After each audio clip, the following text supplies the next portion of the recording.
Hey guys, today we're going to make a video on how to incubate leopard gecko eggs and fat tail eggs. And it's basically the same principles that go all around. For most of the reptiles there are some different exceptions, but today we're just going to focus pretty much on the geckos. A lot of people every year, especially this time of year, are asking how do we incubate, how do you mix your mixture, your medium. My eggs are molding, my eggs are drying up, so I'm going to show you exactly how we do it here. There is actually a formula to it, and as you get really good at incubating, you really don't even need that formula anymore. You just get to know the touch and the feel of the incubation medium. But today I'm going to show you exactly how to do it. So first you need your incubation cup, and we use Rubbermaid containers here. One of the most important parts to the container that is either missed or they either have too many or not enough is a hole. You can see there is a hole. One hole, that's all you need. One tiny hole.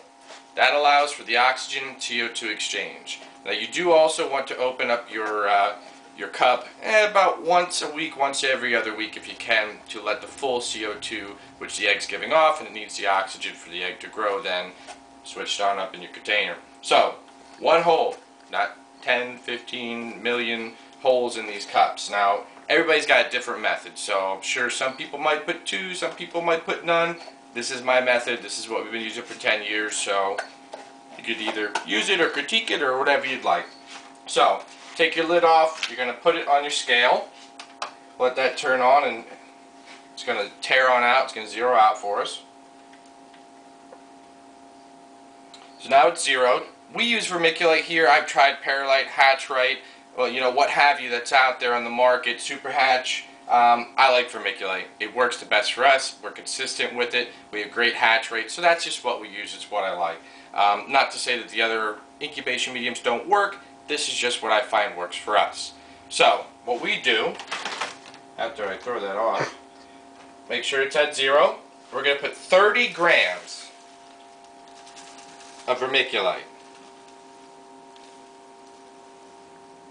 26. You want to make sure it's exactly 30. I'll tell you in a minute why. So we got 30 grams of media. So you take however many grams of media you have and multiply it by 0.8. So 30 grams times 0.8 gives you 24. 24 is the number of grams of water you're going to add to this media to make the perfect mixture. So 30 again, 30 plus 24 is 54. I'm going to take my spray bottle with water and I'm going to mist this until it says 54 grams. Notice how I'm not just misting in one spot, I'm making an even distribution throughout the cup and the sides. Carefully watching how many grams I got in there. 50, 52, 54 grams. That's it. You've made the perfect, scientific way mixture of incubation medium that does work. So from here, I like to put the lid back on, mix it up a little bit. At this point, you're done with the scale. You got your mixtures. Remember that equation. However many grams of media you're putting into your dish times 0.8. Doesn't matter if you use 10 grams, 20 grams, 50 grams, 100 grams. Doesn't matter. Multiply it by 0.8. That's how much water you're then going to add to your container. So now we have this all mixed. And look at how it perfectly clumps. When I squeeze it, I don't have anything dripping, and it makes a perfect clump. That's exactly what you want to see. So, now that we have that set, we just happen to have a pair of tangerine eggs here. We'll show you how we place them in there. I like to mark my eggs with a Sharpie in the event that if you're doing multiple eggs in a container, if one clutch hatches before the other, and they have a gigantic party in there and decide to knock all the eggs over, I know which side needs to be up. This Sharpie will not hurt the eggs in any way. It does not cause deformities.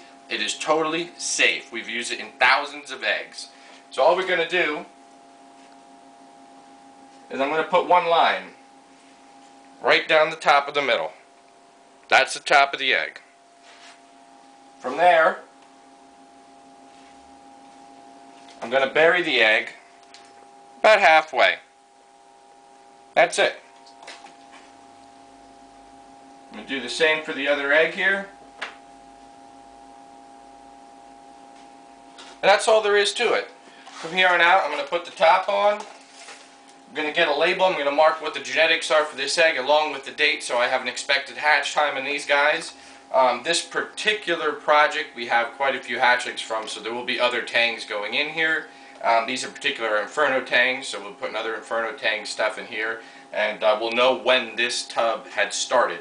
So it lets me gauge when the whole tub's going to hatch as we go through. Now, like I said, every week I'm going to go through here, look for any bad eggs that you know, have molded up to the point that they're just not going to return, which shouldn't happen that often with this mixture. If an egg is bad, it's going to be prone to mold really bad. But if an egg is good, nice and plump like you've seen these are, even a little bit of mold, a healthy, fertile egg will go through and hatch. So from here on out, like I said, I'm going to put the information on. These in particular are going to go in our female incubator. If you're incubating for female leopard geckos, you're going to go from 80 to 83.5. If you want to get males, you're going to go up from 87 to about 90. 91's kind of pushing it. We see a lot more of your fatalities above 90, so we like to keep it right at 89. Now, if you just don't care about the sexes, you want a mixture, go anywhere in between there, 84 to 86.5, and you're going to get a mixture. We do a lot of specific projects here, so I definitely want to control the sex ratios depending what the project is. So hopefully this was helpful for you guys, and you know the equation, practice it a little bit before you go ahead and use it. Play around with it a little bit if you need a little more moist, a little less moist, but like I said, we've been doing this for 10 years. Albie from Too Cool Reptiles has also got this on his website. It's an excellent tutorial on there too. It's the same exact method.